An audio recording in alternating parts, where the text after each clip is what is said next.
नमस्कार, the review Hindi में आपका स्वागत है। मैं हूं बलविंदर कौर नंदिनी। भगत सिंह के चाचा क्रांतिकारी अजीत सिंह की आत्मकथा जिंदा दफन इतिहास का एक दुर्लभ दस्तावेज है।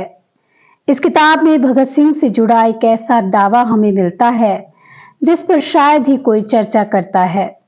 इस आत्मकथा में भगत सिंह के बारे में 3 बड़ी बातें पता चलती हैं। पहला, उनके अपने चाचा अजीत सिंह के साथ पत्रों के जरिए संपर्क जुड़ गया था। दूसरा, वे क्रांतिकारी रास बिहारी बसु के भी संपर्क में आ चुके थे। तीसरा और सबसे बड़ी बात, भगत सिंह के लिए एक पासपोर्ट की व्यवस्था की जा चुकी थी और उनके विदेश जाने की योजनाओं पर काम चल रहा था। अजीत सिंह अपनी आत्मकथा में बताते हैं कि अमरचंद नामक छात्र के हाथों उन्हें भगत सिंह का पहला पत्र मिला, जिसमें भगत सिंह ने अपने चाचा को भारत वापस लौटकर अपना अधूरा काम जारी करने को कहा। साथ ही ये भी कि वे खुद भी चाचा की पार्टी में शामिल हो जाएंगे। अजीत सिंह के शब्दों में, भगत सिंह ने मुझे ये भी लिखा था कि देश क्रांतिकारी संघर्ष के लिए परिपक्व है और उसने मुझे कुछ अखबारों की कतरनें भी भेजी जिनमें बताया गया था कि विधानसभा में मेरे बारे में सवाल पूछे जाते हैं।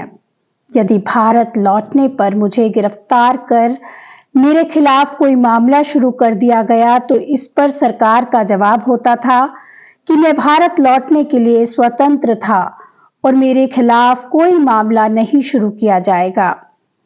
अजीत सिंह आगे बताते हैं कि मैंने भगत सिंह को वापस लिखा था कि बेहतर होगा कि वह यहां आ जाए, तो उसे यह अध्ययन करने का अवसर मिलेगा कि क्रांतिकारी आंदोलनों को अन्य देशों में किस प्रकार संगठित किया जाता है। भगत सिंह ने अपने पत्र में नौजवान भारत सभा के गठन और उसकी गतिविधियों के बारे में बताया था। मुझे भगत सिंह के पास से कुछ ही पत्र प्राप्त हुए थे। तब मैंने विधानसभा में भगत सिंह की गिरफ्तारी और बम प्रकरण के बारे में लंदन टाइम्स में पढ़ा। भगत सिंह रास बिहारी बसु के साथ संपर्क में भी था। वह उसे लिखता था कि वह अजीत सिंह के संपर्क में रहे और विदेश में जाकर सैन्य प्रशिक्षण प्राप्त करे। जापानी सरकार भी विश्वसनीय भारतीयों को चाहती थी। बसु ने भगत सिंह को सलाह दी थी कि यदि वह यहां आया तो वह उसके सैन्य प्रशिक्षण के लिए व्यवस्था करेगा, जिससे उसके अगले युद्ध में तैयार होने की मदद मिलेगी। अजीत सिंह आगे लिखते हैं, बसु ने बताया था कि आने वाले 4-5 सालों में अगला युद्ध भड़कने की उम्मीद की जा सकती थी। उसके लिए पूरी व्यवस्था कर ली गई थी। भगत सिंह के लिए पासपोर्ट प्राप्त किया जा चुका था, परंतु पूरी योजना ही उस समय गड़बड़ा गई जब उसकी पार्टी यानी भगत सिंह की पार्टी के सदस्यों में से एक ने गैर जिम्मेदाराना टिप्पणी कर दी कि भगत सिंह को गिरफ्तारी से डर था। असेंबली में बम फेंकने का काम पहले पार्टी के एक अन्य सदस्य रामशरण दास को सौंपा गया था। हालांकि भगत सिंह ये करने के लिए योग्यतम व्यक्ति था।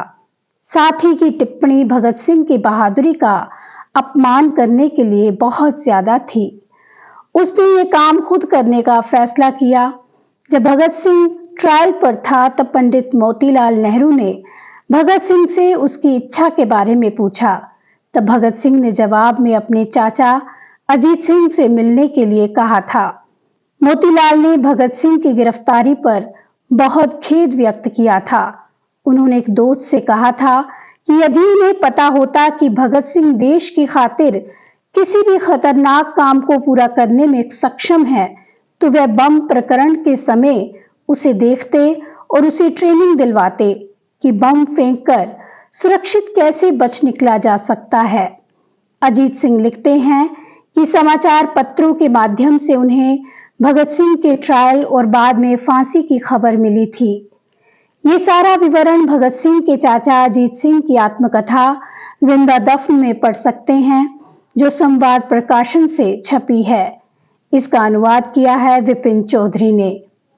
नमस्कार।